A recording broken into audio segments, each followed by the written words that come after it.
Welcome back, everyone. This is Deathstroke9, and today we're going to be going over some more Call of Cthulhu. Very excited for this. So, this one's going to be on creating compelling characters in Call of Cthulhu. Now, that's an alliterative term. We're going to go over what makes a good character. And I do not mean stat-wise. I'm not teaching you how to make or create a character based on their stats. This is way more in, way more for the backstory and for what makes a good character arc and how to really create a compelling and memorable player character. Or non-player character, really. Keepers can use this too. So, before I get into it, I would just like to say that this video is brought to you by a sponsor. That's right. I have a sponsor.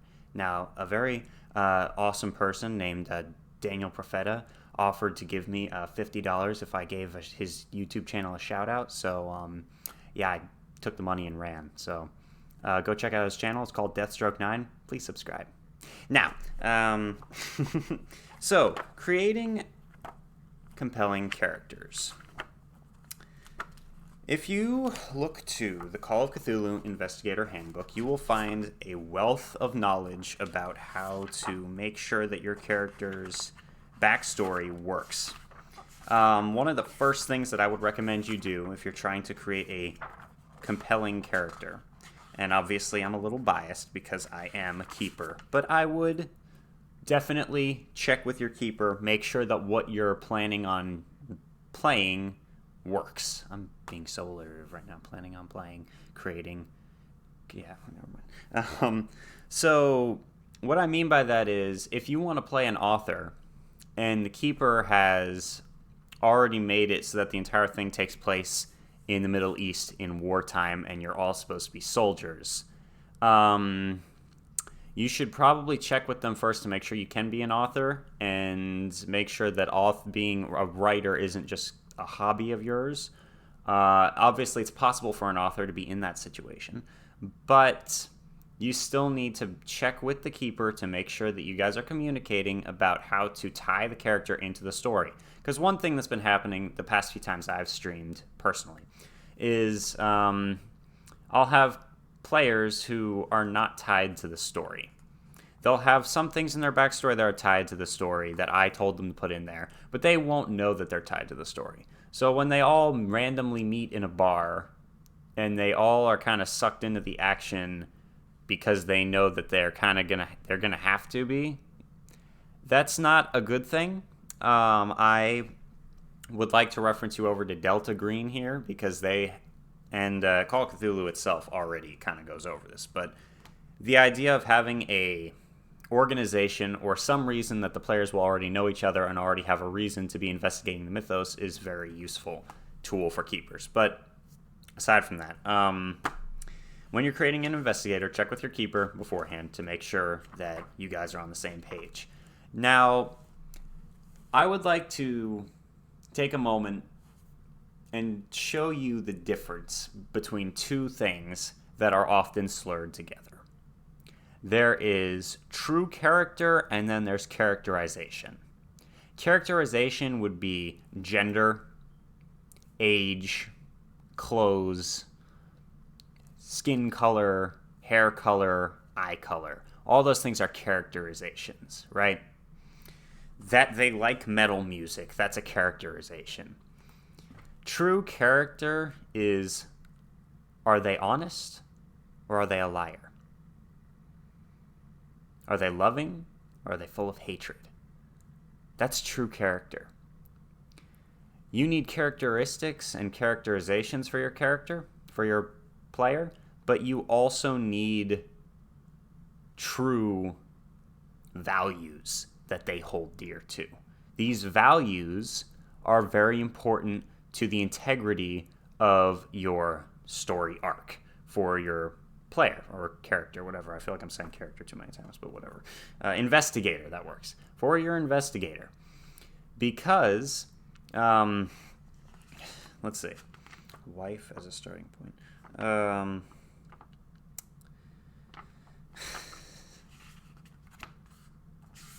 1 moment.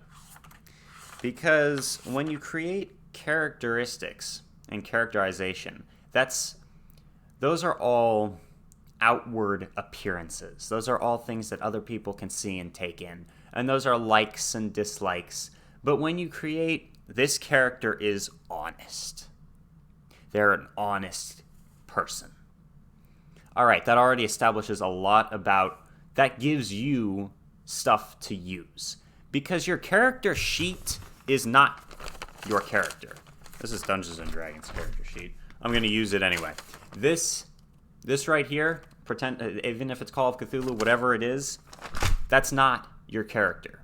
That's not your investigator. That's tools to make your investigator work. All right? These are tools that you can use. Your job as the creator of this investigator is to make sure that these tools are the most useful ones you can come up with. So when you just write on your character sheet a bunch of descriptors of your character, let me try to turn that notification thing off. That's annoying me. When all you have is descriptors, what are you going to be able to use that? How are you going to use it? Are you going to describe yourself when you first come in? You're going to say, hello, I have blue eyes, red hair, I'm 6.5 feet tall, I like metal music.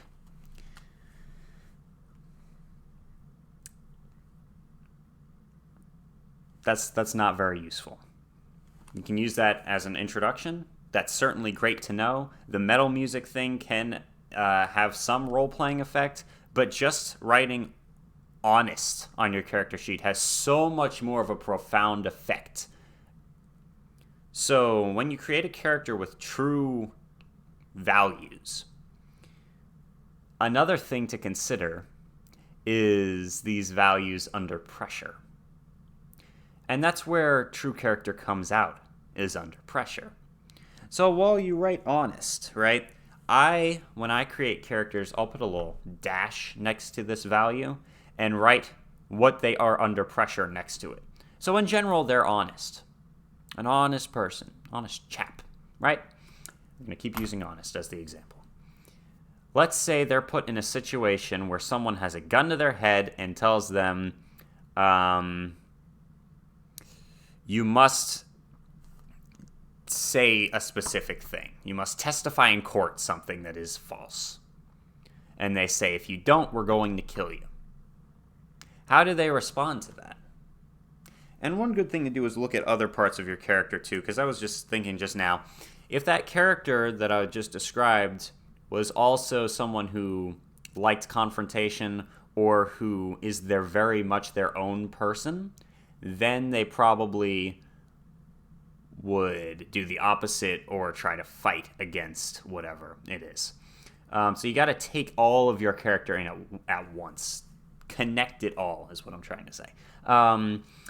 But if they're a coward, are they going to crack under pressure and lie? So they're honest most of the time. But then when it really gets down to the wire, are they still? Are they still honest? Are they still loving? Are they still kind? Are they still generous when they have nothing left to give? That will create very profound, very interesting characters. Another thing I very much tell you to go do, you got to do this when you create a character, is go to the backstory page on your character sheet and fill in everything. Personal description, ideology and beliefs, significant people, and I'm going to say that you should probably have more than one entry on most of these. Have a lot of tools for you as the player to work with. The more tools you have, the better type of player you're going to be, the more role-playing opportunities there are. Because a game is not just going through whatever the keeper has planned, but also adding to the story. It's collaborative storytelling. You can take the story in different directions, and it should all be hinged upon the true character that you create. So, for example, you've got personal description, ideology and beliefs, significant people, meaningful locations, Treasured possessions. When it comes to treasured possessions, maybe just take one thing. Traits, and then additional details. And then you have a key backstory connection. Well, all your backstory is a key connection, but, that's specifically for stat-related things. And if you've been on this channel for long enough, you'll know that I personally am not the biggest fan of statistics in a game that's supposed to be for role-playing. I understand their need, I understand their use, but I still don't love them. What was the other thing I wanted to say? So you've also got... So with characterization and true character, there's another thing that you need to consider, and that is flaws. Every character has flaws, and real people have flaws, which is why flawed characters are more interesting to roleplay and more interesting to watch. Some people might be tempted to create... Obviously, this is Call of Cthulhu, not Dungeons & Dragons, where it's much more tempting to create a perfect character. But even in Call of Cthulhu, some players might fall into the trap of thinking that creating the perfect character is going to be a good thing. It's going to be a detriment to your role-playing ability. Having a flaw, any type of flaw, no matter what it is, you're a thief, you're a liar, you're mentally ill, you believe you're always right. You're very arrogant. You're, what else? Let me think. Other examples. That's the idea of it. Your character needs to have a flaw. Because when your character does have a flaw, then you're able to expand upon it, and it is able to get in your way. And you're able to enjoy it getting in your way. Why do you think Call of Cthulhu is so fun? One of the most fun things about Call of Cthulhu is the dying, is the failure. Call of Cthulhu is for very different types of people than Dungeons & Dragons is. It's the, where you're all the victims, and the best parts are when you are victimized. So having your characters have flaws makes them more interesting and helps tell the unfolding narrative. Obviously, they should have all types of good things about them, but also give them some flaws. Maybe more than one, It just helps to create good character. In fact, I challenge you. Create a character that is all flaw except for one good thing about them, one redeeming quality. An almost evil or bad character that has one redeeming quality as opposed to a completely good character that has one negative quality. That works very well with the horror genre because a lot of times... Horror movies are trying to make a point. Horror films, horror books, everything. Movies and films. Are those different things? They're trying to make the point of there's this kind of... A lot of times the characters will be bad or flawed, or they will do something wrong first, then the thing will come back and get revenge. It's always this very twisted sense of justice thing. So when you make a very, very, very flawed character, it definitely ties in with it because then your character knows they're getting what they deserve. And that just continues adding to everything, but I digress. Let's continue. Now, along with flaws, you should also make sure that you have a character arc. And obviously you cannot come up with an entire character arc on the spot, but starting somewhere and having your character change over time and fluctuate and have ups and downs, then actually changing their backstory to reflect the journey they've been on, and eventually ending up somewhere very different from where you started, that is very important for your character. To make them compelling, interesting, and I don't mean extremes, it's a gradual change. So you don't just go from one to another, unless, of course, something happens that wrenches your mind and changes your alignment. Again, that's more D&D references. Wrenches your mind and changes your backstory so much that you immediately go insane and are the bad guy now. I mean, at the beginning you're honest, and then slowly over time you're forced into little lies, which become bigger lies, and then they become huge lies, and then you're a pathological liar because you've taken too much insanity damage. And then your lies come back to haunt you. And then you're telling a huge lie, which this person remembers, and they get hurt by what you said, and then they try to kill you because what you said was so important to them, and then they found out that it was fake. See how he started honest? Story arc continues, fluctuates. Obviously, that was more of a down, down, down, down, down, down, down. So, again, ups and downs are both important. Making sure that your character has a place to start and having an idea. You can't have it set in stone because you don't know what's going to happen during the course of the game. But having an idea of where you want your player to end up, very useful stuff. Let me see if there's anything I missed. So the point is that when you create a character and you write up the stats, I want you to understand that the stats are not what's important. They are all tools.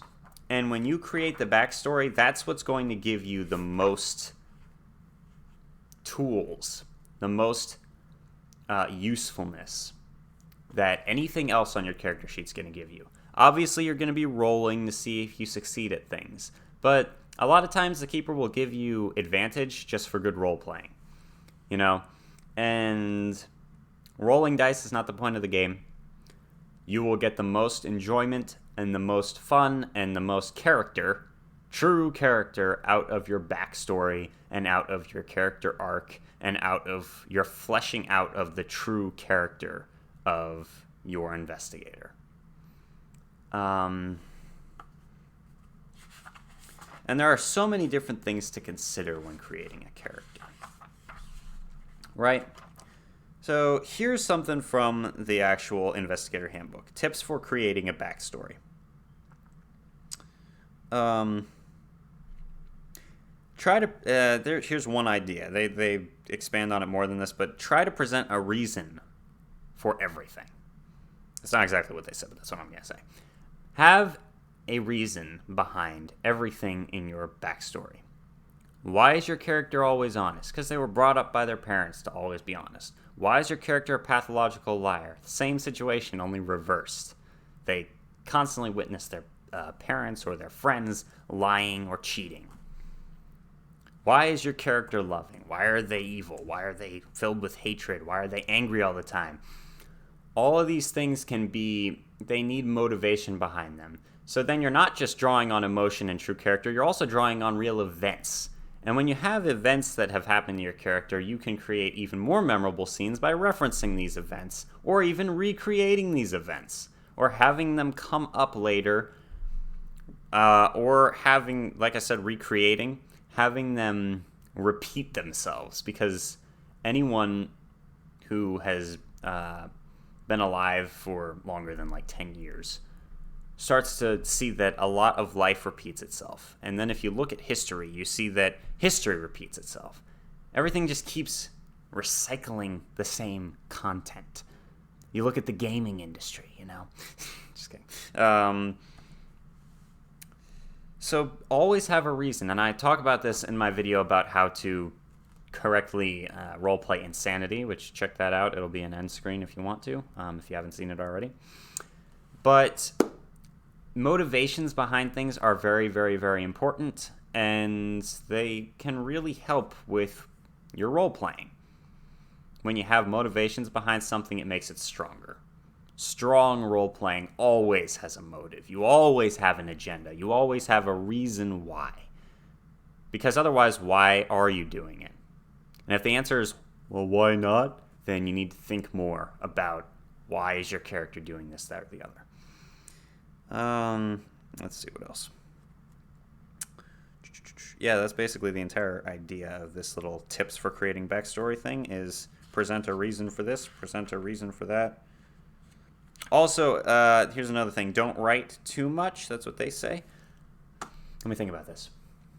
Don't write too much. I probably agree with that. You can't put too much in because then you'll just overload yourself, and a lot of that is not the tools that you need. Because creating a backstory is not creating a autobiography of your character. It's creating tools to draw on. Again, I will keep saying that because it's true. So when you create in your character backstory, you write an entry. You don't want to give a ton of meaningless information. You want to say, you really want to get the emotion out of it. That's what you want. When you write in a character entry for the backstory, you want to have an emotion evoked by it. You want to have the key players, the key non-player characters, whatever you want to call them, the family members, whoever was important, needs to be in there. Like the exact date and time, and what the color of the room was, and what it smelled like, and what happened before, and what happened after, and the whole day's events of that day. They don't all need to be there. You just need that raw emotion from that event, and then a brief summary of what the event or thing was. Yeah, I agree with that. Don't write too much. Just write what you need. Be minimalistic here. Because, again, you're not really going to use too much on your character sheet. You need to use it to create new content, to create your backstory, to create your character, to move the story forward, to move your arc along. Your downward spiral. Yeah. Create good characters, people. It's important. All you players and keepers, make sure you got good stories so that all these newly created good characters don't go to waste. The main thing that I want you to take away from this is that the backstory is more important than the stats. That these entries are tools for you to draw on. And very distinctly, I want you to notice the difference between characteristics, which is what a lot of people put into their backstory. They say very characteristical lines, as opposed to just writing, "I am honest." So much more profound. And again, I would recommend saying honest / under pressure. Is he still honest? That could get him killed. Or / no, he's a coward under pressure. He'll lie. He'll break under pressure. Very important. And I highly recommend you take as many of these tips and tricks as you can to heart and keep on using them. If you're new here, please subscribe to my channel. Like this video. Give it a big thumbs up, assuming you agree with me. And if you don't, please tell me why. Let me know in the comments. What are some other things that you think make good character? What do you think will help people create very good, compelling, creative... I could make a whole series on this of different types. So this one is creating compelling characters. Next time it might be creating creative characters. That just sounds weird. Anyway, before we go, I have one thing I want to show you guys, because it's really cool. So obviously this is a little bit off topic. So if you don't care about me, you can leave now. But I'm going to put myself down in the corner here. There we go. I'm going to pull this up. Now I need to find it, so give me 1 second. Windwords. So you remember when I reviewed the Gloranthan podcast, right? Well, their second episode dropped, and their second episode is awesome. It's called Scenes from a Market, Pavis edition. Second episode of Windwords, where we look at scenes in the Founders Market. Really, really, really good. I loved it. Bill has a terrible head cold. So there's an introduction to Harold's Podium with more great content, rumor table. Main topic, which was very interesting. They set up a scene for Game Masters for role-playing in Glorantha, and they continued it on. It was very interesting, pretty funny. Some parts were very funny. Again, great, hilarious. There's some very funny things. And they answered my question. They used my voice in it. And I asked the question, what does a new player need to get into role-playing in Glorantha? They put a free-to-download RuneQuest quick start rules. I'll put a link to Windwords in the description of this video so that you can go check it out if you have not already. Glorantha, if you don't know, is a Chaosium-made game. And finally, I just want to point one last thing out. Thanks to Daniel Profeta, aka Deathstroke9, they put an E at the end of the stroke. Yes, that kind of makes sense. Otherwise, it's Deathstroke9, but whatever. Who has a very active, thank you guys, YouTube channel about playing Call of Cthulhu. Here's a randomly grabbed episode that made us blush. My video, one of my videos, is on a podcast. Woo! Very excited. So awesome. One of my videos is on here. Go check that video. I'm going to put it up as an end screen or whatever. Go listen to this. Really good. And keep on making great characters. Thank you guys so much for watching this. And for, if you stuck around to the end, thank you for sticking around to the end. Yes. Deathstroke9 out. See you guys soon.